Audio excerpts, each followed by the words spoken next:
안녕하세요. 사랑하는 성도 여러분, 반갑습니다. 부활의 주님이 우리와 함께 하십니다. 우리와 함께 하시는 주님을 찬양합니다. 기도합시다. 하나님, 오늘도 저희들에게 새날 또 새로운 삶을 주시니 감사합니다. 하나님께서 저희들에게 주신 또 하루의 기회와 은혜의 시간, 말씀으로 시작하고 또 말씀을 의지합니다. 이 시간 성령님께서 저의 마음을 새롭게 하여 주시고 또 말씀을 통하여 깨우쳐 주시며 저희들이 오직 주님의 뜻에 합당한 삶을 살아갈 수 있도록 인도하여 주시옵소서. 예수님 이름으로 기도합니다. 아멘. 네, 오늘 말씀은 역대하 25장 14절에서 마지막 28절까지입니다. 제가 그냥 한 절씩 읽으면서 설명하는 게 좋겠습니다. 자, 14절입니다. 아마시아가 에돔 사람을 죽이고 돌아올 때에 세일 자손의 신들을 가져와서 자기의 신으로 세우고 그것들 앞에 경배하며 분향한지라. 그러므로 여호와께서 아마시아에게 진노하사 한 선지자를 그에게 보내시니 그가 이르되 저 백성의 신들이 그들의 백성을 왕의 손에서 능히 구원하지 못하거늘 왕은 어찌하여 그 신들에게 구하였나이까. 자, 이제 아마시아가 에돔과 싸워서 크게 이겼죠. 세일 자손 10,000명을 죽였고 또 10,000명을 사로잡아서 높은 곳에서 다 떨어뜨려 죽이는 그런 대승리를 거두었습니다. 자, 이렇게 승리를 거두고 돌아올 때에 아마시아가 무엇을 가지고 왔습니까? 그 에돔 사람들, 세일 자손들의 신을 가지고 왔어요. 왜 신을 가져왔을까? 알 수는 없는데 아마도 그들의 신을 이렇게 가지고 옴으로써 전리품으로써 과시하고 싶은 마음이 있었지 않았을까 하는 생각을 해봐요. 그런데 사실은 그것보다 더 큰 문제가 있었습니다. 이렇게 에돔 사람의 신 우상, 그러니까 새겨 만든 우상을 가지고 와서 자기 신으로 세우고 그것들 앞에서 경배 분향한지라. 아니, 에돔을 쳐부셨어요. 그런데 그 에돔 사람들이 섬기던 신을 가지고 오더니 그것을 자기 신으로 삼았고요. 그 앞에 경배하고 분향합니다. 도대체 이게 가능한 일입니까? 엄청난 하나님에 대한 배반이 일어난 것이죠. 이렇게 되자 15절에 보니까 하나님께서 진노하셨습니다. 그래서 선지자를 보내셨어요. 자, 하나님이 진노하시면 즉각 심판하실 텐데 그래도 자비로우신 하나님께서는 선지자를 보내서 경고하십니다. 어찌하여서 저들을 능히 구원하지 못하였음에도 불구하고 그 신들에게 구하나이까. 자, 이 고대 시대에는 한 성읍이 있다 그러면 그 성읍에 신이 있다고 또 믿었고요. 한 나라가 있다고 하면 그 나라에 신이 있다고 믿었습니다. 따라서 에돔을 이겼다고 하는 것은 에돔의 신이 아마시아 곧 하나님보다 약하다고 하는 것을 의미하죠. 그러니까 에돔을 이겼다고 하면 당연히 하나님이 더 강한 신임이 증명이 된 셈인데 어찌하여서 패망한 에돔의 신을 가져왔느냐. 그 신이 아무것도 아닌 그들의 백성을 구원하지 못하였음에도 불구하고 어찌해서 그 신을 가져와서 그 신들에게 구합니까? 이렇게 말하죠. 그러자 이 아마시아 왕이 아니 누가 너를 내 모사로 삼았느냐, 누가 너를 나보고 조언하라고 했느냐 하면서 그치라고 말하고 경고를 듣지 아니하니 하나님이 왕을 멸하시기로 작정하신 줄 아노라 하였더라. 결국 이 선지자의 경고를 완전히 무시하고 듣지 아니합니다. 결국 하나님께서 멸하시기로 작정하신 뜻을 이루어 가시게 되죠. 자, 이 모습을 보면서 승리가 얼마나 위험한가 하는 것을 잘 보여줍니다. 다른 말로 또 하면 성공할 때가 조심할 때다라고도 할 수 있어요. 아마시아가 대승리를 거두었으나 그것이 그에게는 패망의 시작이 되었습니다. 오히려 승리가 패망의 길의 첫걸음이 된 셈이죠. 이후에 아마시아가 17절에 보니까 예후의 손자 여호와스의 아들 이스라엘 왕 요아스에게 사신을 보내어 이르되 오라 우리가 서로 대면하자. 자, 이제 이렇게 에돔에서 승리를 거두고 싸워 승리를 거두고 그 신들을 가져오고 그리고 이 신을 섬기는 아마시아가 이번에는 북이스라엘, 이제 이때 이스라엘의 왕은 요아스였어요. 요아스에게 사신을 보내서 우리가 대면하자. 그래서 대면하자는 말은 전쟁하자는 뜻입니다. 아마시아는 북이스라엘 상대로 먼저 전쟁을 시작하고 있습니다. 왜 그랬을까요? 아마도 논리적으로 본다고 하면 어제 우리가 보았던 본문에서 13절에 보면 이제 원래 에돔을 치러 가려고 할 때 이 아마시아가 자기 군대로만 가지고 부족하니까 북이스라엘에서 용병 10만 명을 고용했잖아요. 은 100달란트에. 그런데 선지자가 나와서 그러면 안 됩니다. 막 그래가지고 그들을 돌려보냈는데 그들이 돌아갈 때 그냥 간 게 아니라 13절에 보니까 이 남유다 백성들을 완전히 약탈하였어요. 3,000명을 죽이기까지 했어요. 그러니까 아마시아가 이 이스라엘, 북이스라엘의 그 군사들이 행한 이 만행을 갚아주려고 하는 것인 것 같습니다.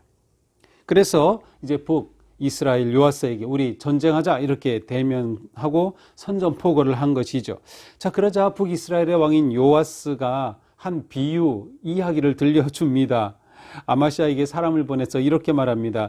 레바논의 가시나무가 레바논 백향목에게 전가를 보내요. 무슨 말이에요?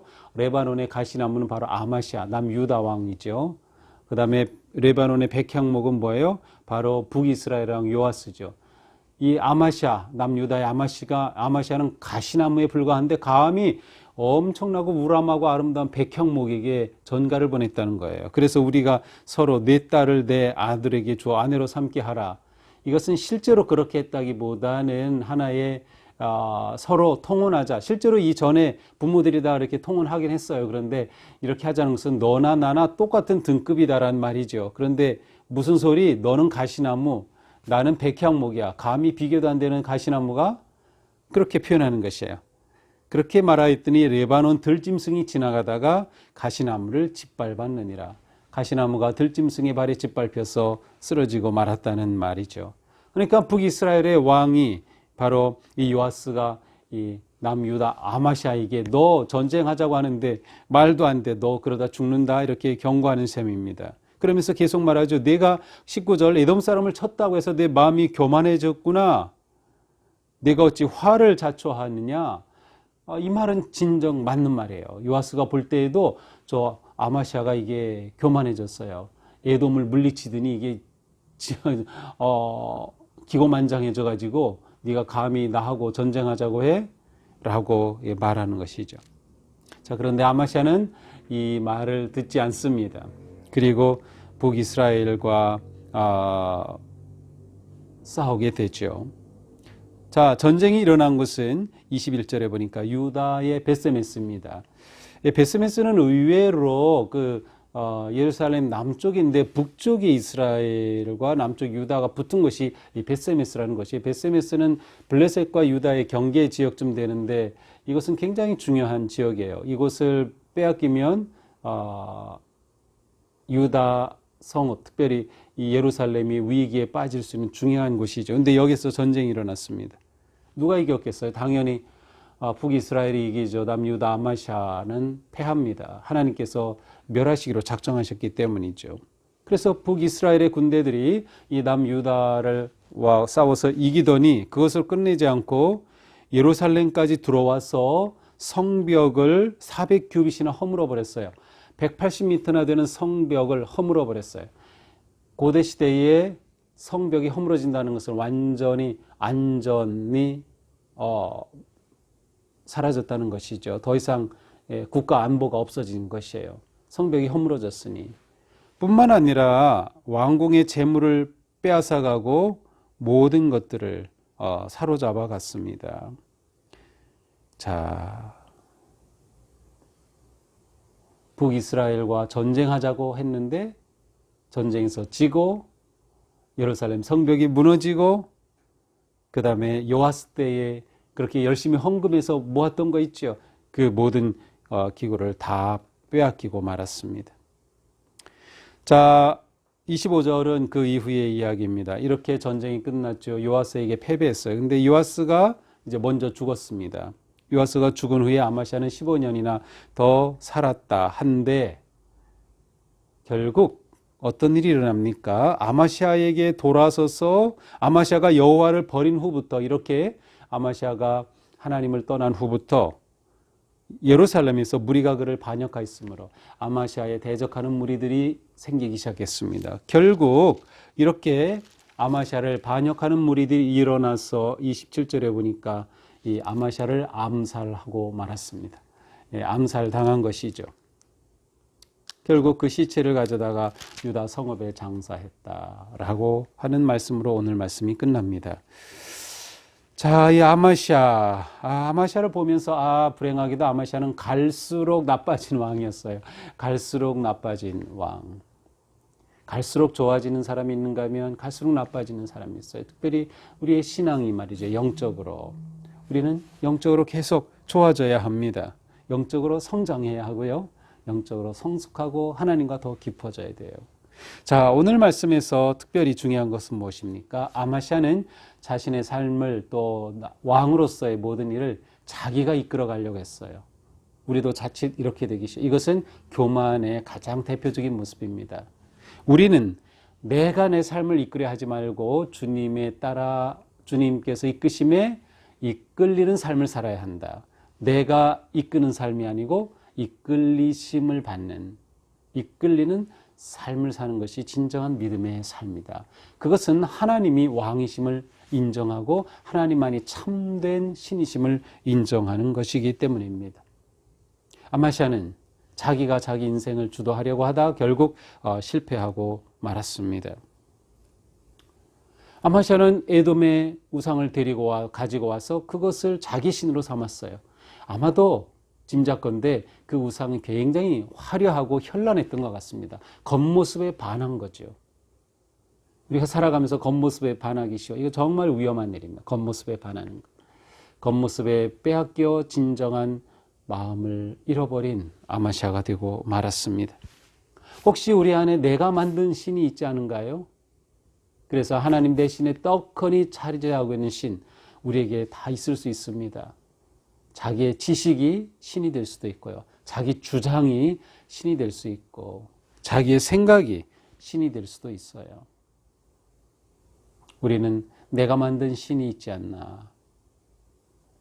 정말 하나님 앞에 온전히 겸손히 낮추어서 오직 하나님만을 섬기기로 선택해야 할 것입니다.